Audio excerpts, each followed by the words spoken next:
Seperti apa sih desa mandiri itu? Apakah yang memiliki banyak uang dan fasilitas umum? Seharusnya desa mandiri itu adalah desa yang bisa memenuhi kebutuhan akan sarana prasarana dasar dan bisa mensejahterakan masyarakatnya.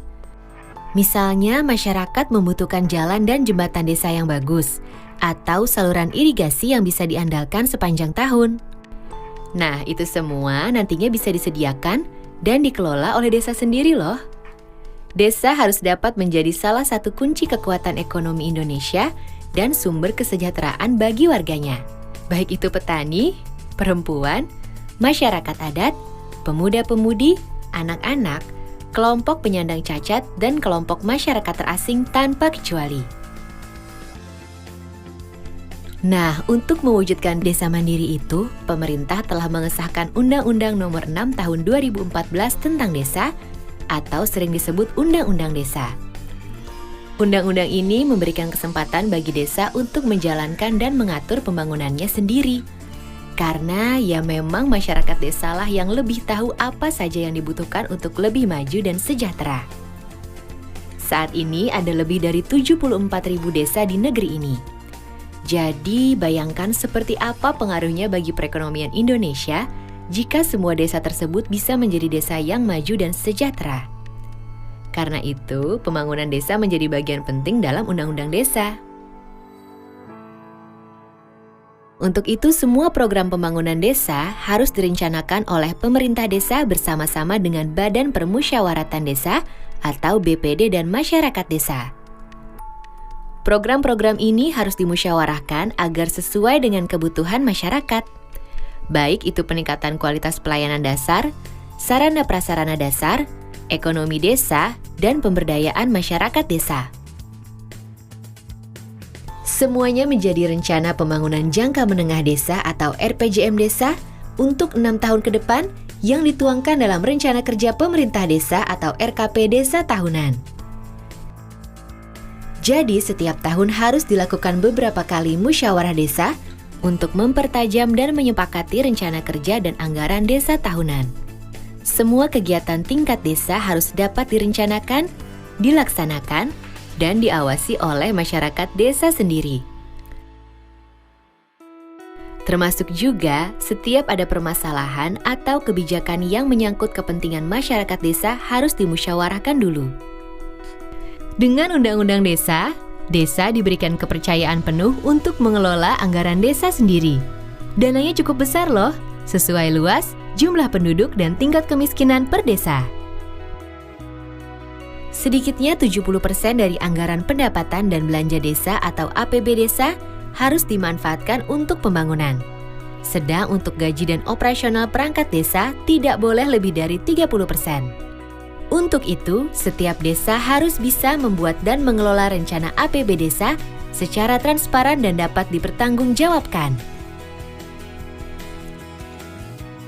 Pemerintah desa harus menjalankan sistem informasi desa, termasuk laporan keuangan desa, yang bisa dilihat dan dipantau oleh siapa saja.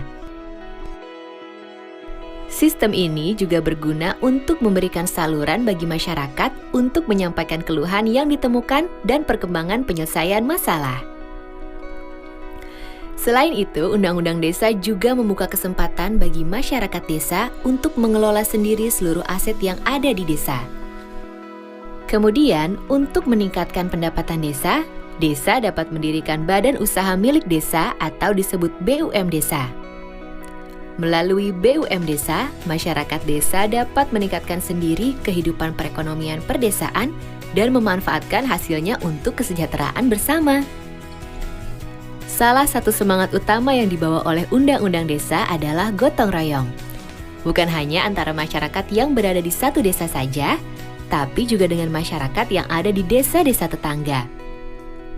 Undang-Undang Desa mendorong agar kerjasama antar desa ditingkatkan untuk memaksimalkan kemampuan dan sumber daya yang ada agar menjadi lebih besar dan kuat. Misalnya, pengembangan usaha bersama, kerjasama di pengelolaan lingkungan dan sumber daya alam, kegiatan pemberdayaan masyarakat, sampai dengan pengembangan kawasan perdesaan yang menggabungkan kemampuan dan aset desa-desa untuk mencapai kesejahteraan bersama. Untuk itu, Badan Kerjasama Antar Desa atau BKAD dapat didirikan atau ditingkatkan peran dan lingkupnya.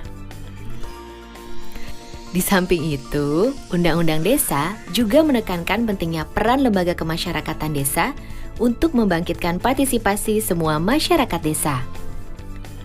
Lembaga kemasyarakatan desa berperan sebagai mitra pemerintah desa dalam mengelola semua kegiatan pembangunan dan pemberdayaan desa, serta penggunaan dana desa secara bersama-sama.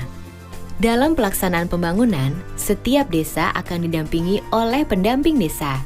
Pendamping desa akan membantu memastikan kualitas pembangunan desa sesuai harapan, termasuk kualitas pemberdayaan manusianya. Jadi, Undang-Undang Desa hadir untuk menguatkan identitas dan jati diri desa, serta memberikan kesempatan seluas-luasnya bagi desa untuk mengatur dan mengelola pembangunannya sendiri untuk lebih maju dan sejahtera. Dengan peran dan dukungan semua pihak sesuai bidangnya masing-masing, tentunya desa mandiri akan segera terwujud. Desa yang menjadi sumber hidup dan kesejahteraan bagi masyarakatnya, desa yang menjaga martabat dan kearifannya, desa yang menjaga lingkungan, budaya dan nilai-nilai tradisionalnya, serta desa yang dibangun dan dijaga secara mandiri dan gotong royong bersama oleh seluruh masyarakatnya. Jadi, ayo kita semua bersama-sama dukung Undang-Undang Desa.